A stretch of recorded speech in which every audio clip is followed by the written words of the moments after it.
on my way to work. Um, it's a little bit later than I left yesterday.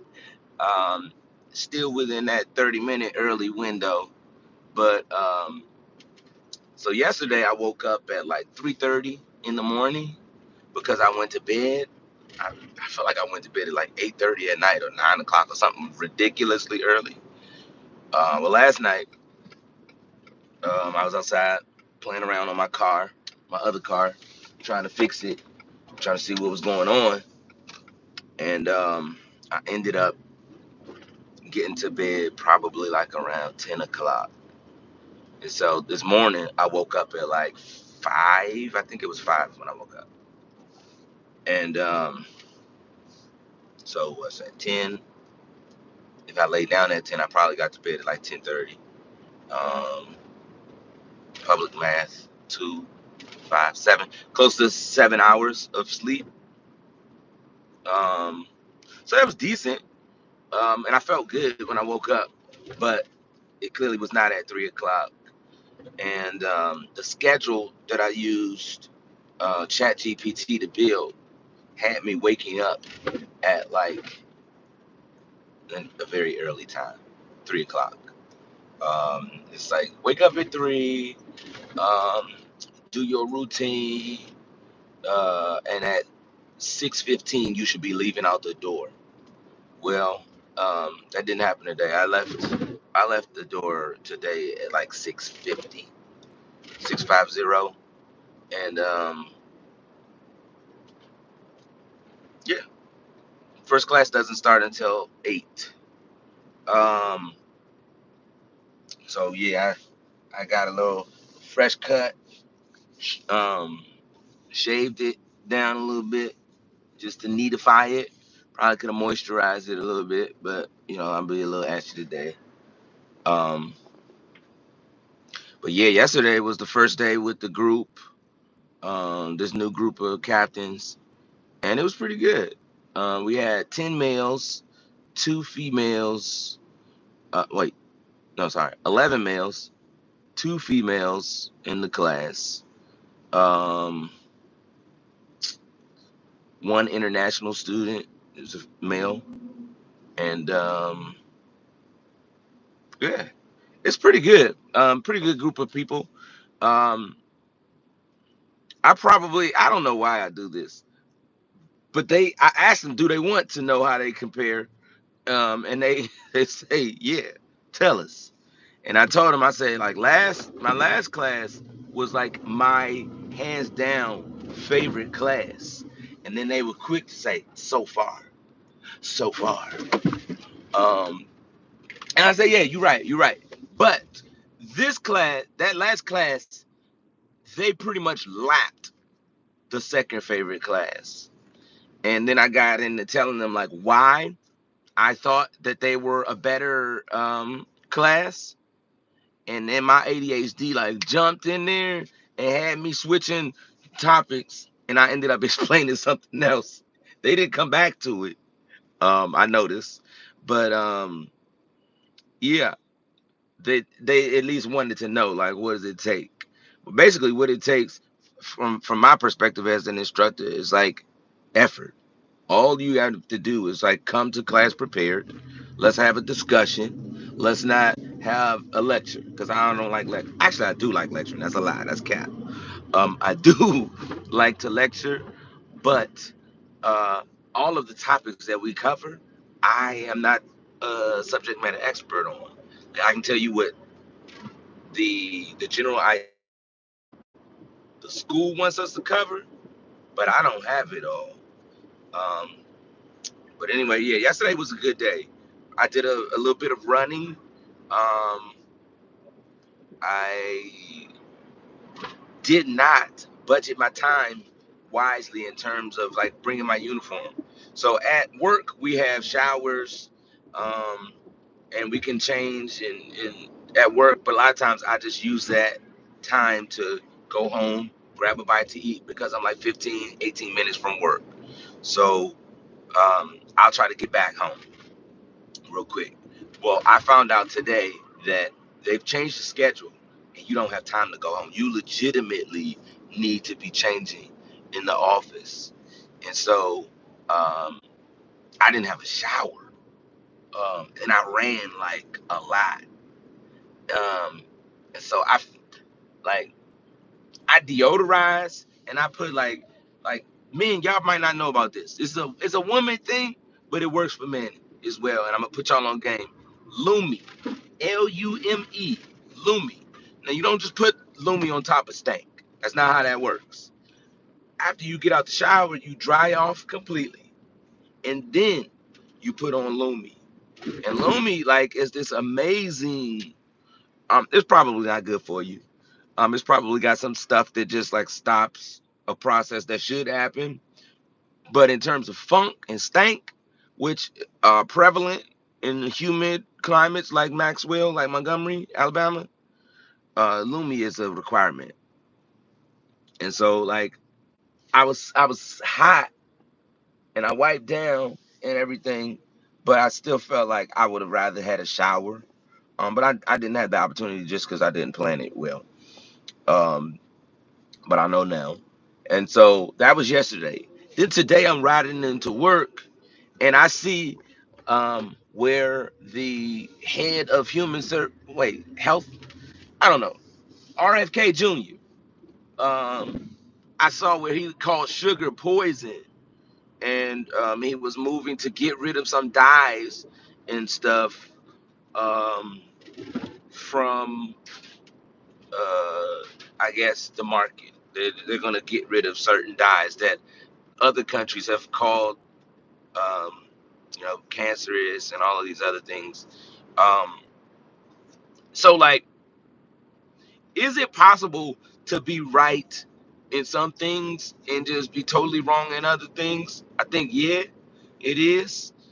And I would say I think he's right in terms of like the dyes. I think in terms of like sugars and stuff, it seemed like he was advocating using like zero sugar type stuff. I drink sodas that have zero sugar. But I something in me tells me this zero sugar is just as bad as sugar, but it's probably bad in a different way. I'm about to come up to the gate, so hold on, y'all. Excuse me while I put this down. Um, I love coming to the gate early. It's insane how much better this process goes when you don't come to the gate later. Like it's crazy. All right, go this way. I literally just pull right up, no delays. All right, how you doing? Yeah, thank you. You too. Um. So yeah, I. But sometimes what happens, and this happens at like work, and this happened in real life. Sometimes you can label people as idiots, and even when they say something that's right, you already been labeled as an idiot, and so you're right, but you're still an idiot. And so we're going to decrease the amount of influence that you have, and I think that's kind of what RFK Jr. is facing. Um, these are good ideas, I think. But he also said like autism was caused by vaccines. And it seems like he's got this whole anti-vaccine thing. And like we have a preponderance of data that says vaccines are good for you and they help keep children alive. And you look at like um measles, like in some of these places where they get like a heavily anti-vaccine um bend, a lot of kids start having like outbreaks in these different regions, and it's like something that should not kill you anymore in this day and age ends up killing you because people of influence come out and they say these things. And I think RFK's problem is his name is RFK Jr. And so I gotta admit, I know RFK was assassinated, and I feel like Kennedy family, um, America has this relationship with the Kennedy family. I'm gonna look it up because I don't know like why the Kennedy family is this such a revered family. Uh, but I feel like RFK Senior was this giant, and then RFK Jr. he comes out and he runs for president, and I think he was a Democrat at first, and then he was like tossed out of that whole pool, and he was like, "Well, I'm gonna be independent then," and it just seemed like he doesn't really have he doesn't have what his daddy had, and a lot of times, people compare you to your daddy. I'm a junior, and I feel like I internally I compared myself a lot to my dad. I wanted to be like a better version, and that like really it was because of how I was named. And so this is a tangent way of me saying like, don't name your kids after you. Like, don't give them your exact name. If you want to name them after you, maybe give them like a middle name because sometimes you put this unnecessary burden on the child. And me being a junior, my wife she wanted to name my my sons after me. She wanted one of the kids to have my name, and I was just like, nah, because I knew the burden that I had, of trying to be better than my dad, and I just didn't want to like project that onto my children. Um, and then I didn't want people to compare my kids against me, because you look at RFK Jr. and it's like, man, you are not your father, and fairly or unfairly, he's gonna be judged. Like he's an old man. He's not a young man. Um, but people just look at him and they're like, this guy's an idiot. He's not his dad, and it's like put him in the disregard pile. And so I don't know. That's probably some psychological or some social theory about how people interact with each other, and like group dynamics or whatever. But I feel like in this group, you have people that are listening to him, maybe giving credence, because autism seems like it just blew up out of nowhere. This autism awareness month is like, what's today, the 23rd? So it's coming to a close pretty soon here. But um, there's some parents of children with autism. I'm a parent of children with autism, and when I hear somebody attribute it to vaccines, that just turns me off. Like he can never really get out of that pile, that disregard pile for me. And like when I see people like supporting him and like, look at this guy, he gets it. It almost make me put them in the same pile. And I think that's the climate that we're in right now, of this like super polarized time. Like if you are um say you a Donald Trump supporter, or you like support like his policies and stuff, like you automatically gonna get tossed into a pile. And right now, since it's so polarized, it's like you're racist. Like if you a Trump supporter, you're a racist. You automatically are a racist, and you can't convince some people otherwise. Um, but it's just, I mean, is that true? I mean, I don't like pre-labeling people. I like to let me see you, let me get to know who you are as a person before I make that determination.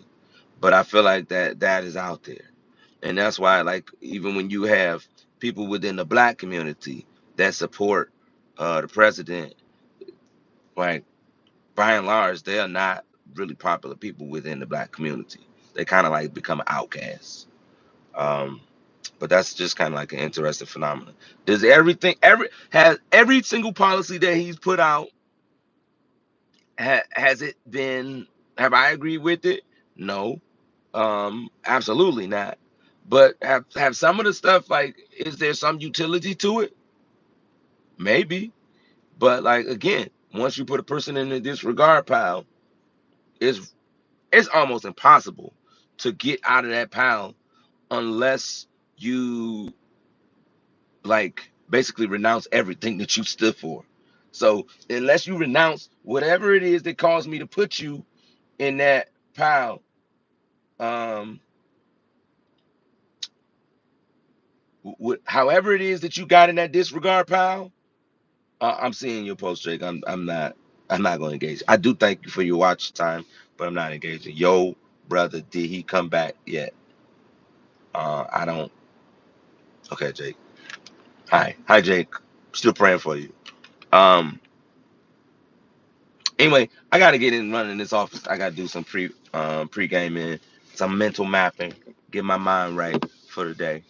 Today's gonna be a short day. I pretty much be done with my lecture portion at 11:30, so I'm excited, because it's rolling and it's time to get after it. So y'all have a good day. Be blessed. We'll see you later.